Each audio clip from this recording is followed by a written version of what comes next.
Hospital शौचालय नवजात कन्यार मृतदेह उद्धार होइछि। जन्मदे नाबालिका को मां मारी देथिबार उद्यम करथिबार अभियोग आसिछि।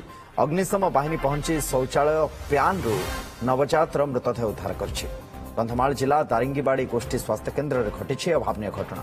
डाक्तर कहवा कथा जे पेट व्यथा हेबारु नाबालिका परिवार लोकों सहित हॉस्पिटल आसते पर इंडोर रे थिबा पुरुष शौचालय को जाए एक कन्या संतान को जन्म देथिले। शौचालय प्यान भितर अटकी जाइथिला शिशुर मुंड। एक जना पड़ा पर घटनास्थल में हॉस्पिटल कर्तृपक्ष पहुंची अग्निशम बाहिनी और पुलिस को खबर देथिले। सेतबेलकु नवजात मृत्यु होता। नाबालिका स्वास्थ्यावस्था स्थिर रही बेले केमिति एवं के परिस्थिति में पिलार मृत्यु है अधिक तदंत करुछि दारिंगीबाड़ी थाना पुलिस।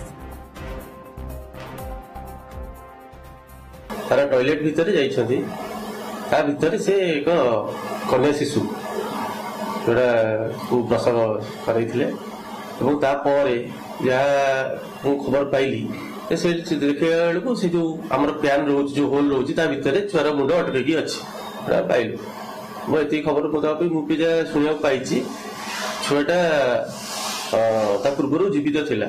थाना रे इनफॉर्म कलु सहित डिपार्टमेंट को इनफॉर्म कराला से आसिक टॉयलेट को खोलिकी छुआ को बाहर कले। डेलीवरी हो सारी झील थिला मेडिकल मुझे सहित कथबार्ता झीर स्वास्थ्य अवस्था बर्तमान भल अच्छी ट्रिटमेंट भी दिया चली।